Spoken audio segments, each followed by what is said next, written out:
It's time now for the latest in local sports and sports. The Wayne County Yellow Jackets high school football season came to a close this past Saturday as the Jackets lost to Spalding County by a score of 34-21 in a game that saw the Jackets have the lead with 7 minutes left to go in the ball game, but a fumbled kickoff and a blocked punt in the final few minutes of the game saw Wayne County 21-20 lead disappear, and the Jaguars walk away with a 34-21 win. Here's a look at the scoring summary. Jaguars scored on their first possession on a 45-yard touchdown run by their tailback Dwight Terrell. It came with 8:51 left in the first quarter. They missed the extra point. Score was 6-0 in favor of Spalding County. Wayne County's talented tailback Matthew Fuller would score the first of his 3 touchdowns runs on the night. This first one was a 45-yard run with the PAT good.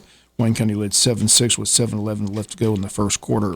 That 7-6 lead would hold up until right before halftime as the Jackets lined up for a 49-yard field goal attempt to extend the lead, but Spalding blocked the field goal, returned it for a touchdown, and at halftime, Spalding led 14-7. They went for a 2-point conversion. It was successful. Again, halftime score, Spalding 14, Wayne County 7. In the third quarter, Wayne County would tie the game with a 70-yard touchdown run by Matthew Fuller. PAT good, 5:15 left in quarter number 3. The score was tied 14-14. Wayne County would take the lead early in the fourth quarter. A third Matthew Fuller touchdown run, this one from 26 yards out. PAT good, and Wayne County led 21-14 with 10:20 left to go in the ball game.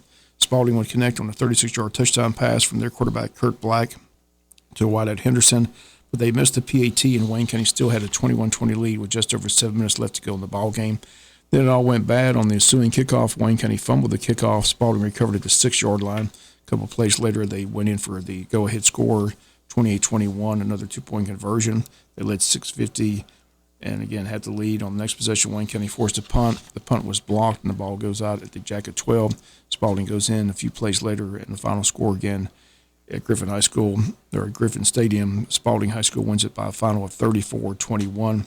With this win, Spalding will host Troup County, who defeated Cairo on Friday night. Wayne County says goodbye to 24 seniors. Matthew Fuller once again committed to South Carolina. Finished the season with over 2,000 yards rushing for the season and 27 touchdowns on the season. Other games in Quad A, Benedictine, no problem with Baldwin. They beat them 41-zip. Perry defeated Burke 35-14. New Hampstead advanced. They defeated Westside Macon by a score of 40-12. So your matchups this weekend in Quad A football are Troup at Spalding, Westminster at Stockbridge, BC hosts LaGrange, North Oconee plays host to Cedartown, Lovett meets Central Carrollton, New Hampstead travels to play Stars Mill, Luella plays Stevenson, and Perry plays at Bainbridge. Other regions in AAA, Long County was defeated Friday night by Mary Persons. The final score 35-19. In AA, Appling County advances. They beat Northeast 49-0. They'll travel to play Cook. Pierce County defeated Ace Charter 42-7. They'll host Laney Friday night in Pierce County. Toombs beat Southwest 64-6. They travel to play Thompson. In 5A, Ware County beat Decatur 49-zip. They play at Warner Robins this coming Friday night. Statesboro won their first round matchup. They beat Tucker 49-29. They played Harris County. And Coffee Rolls over Chamblee, they meet Jones County. In second round of the state playoffs this weekend, only 16 teams left in each classification. College football over the weekend, Georgia rolls at home in Athens over Ole Miss 52-17. Georgia Tech lost at Clemson 42-21, and Georgia Southern lost at Marshall 38-33. Other games, Alabama wins the SEC West. They defeated Kentucky 49-21. So it's Georgia and Alabama in the SEC championship game in Atlanta on December 2nd. Michigan over Penn State 24-15. Missouri whipped up on Tennessee 36-7. Washington over Utah 35-28. FSU still undefeated. They beat Miami 27-20. LSU over Florida 52-35. And Oregon beat USC 36-27. Top 25 is out after the weekend. Georgia in the AP poll still number 1. Michigan 2, Ohio State 3, FSU 4, Washington 5, Oregon 6, Texas 7, Alabama in at 8, Louisville 9. Oregon State comes in at number 10.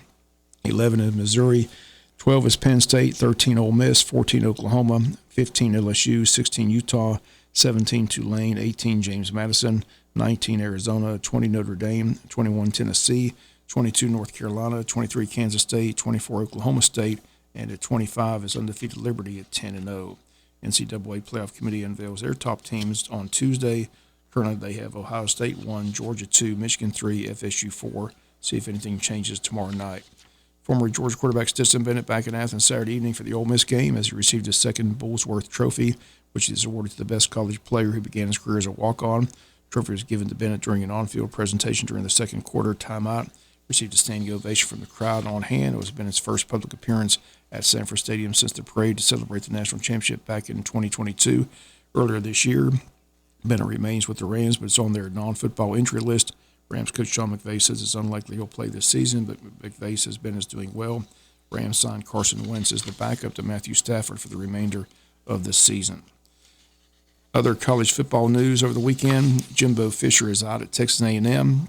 They will pay his $76 million buyout. According to their agreement, Fisher gets a $19.2 million contract in the next 60 days, and then he'll receive $7.2 million annually all the way through the year 2031. Fisher was 45-25 at Texas A&M in 6 seasons. He just signed that 10-year, $95 million extension in 2021. A&M currently 6-4, 4-3 in the SEC. $64,000 question is who's next. It appears that they have someone in mind. If you're writing a $20 million check to have Fisher out and also paying him that $76 million buyout, and some of the names being mentioned: Urban Myers, Dan Lanning at Oregon, Deion Sanders, and also Lane Kiffin from Ole Miss.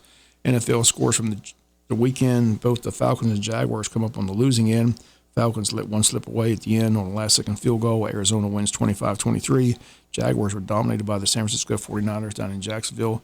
That final score 34-3 in favor of San Francisco. Other scores: Indy beat New England 10-6. Bill Belichick now 2-8 with the Patriots this year, his worst ever as a head coach. Cleveland 33, Baltimore 31. Pittsburgh over Green Bay 23-19. Vikings beat the Saints 27-19. Texans over the Bengals 30-27. Tampa Bay beat the Titans 20-6. Lions over the Chargers 41-38. Cowboys whipped up on the Giants 49-17. Seattle beat Washington 29-26. And last night it was the Raiders over the Jets 16-12. Tonight, Monday Night Football, is Denver at Buffalo. Wayne County's Rec Department hosting the district soccer tournaments this week at the soccer fields. The rec director, Spec Eccles, says 40 teams are in time for the big event. All gets underway tonight at the complex. Again, it runs all this week. Winners head to state. All that taking place this week here in Jesup, the Wayne County soccer fields. High school basketball teams start their regular season tomorrow night at the Benny Radcliffe Arena. The opponent, Brantley County. Girls' varsity game gets underway at 6, and the boys' varsity game begins at 7:30. And all that action tomorrow night at the Benny Radcliffe Arena. The regular season begins tomorrow night. And that'll do it for the latest in local sports.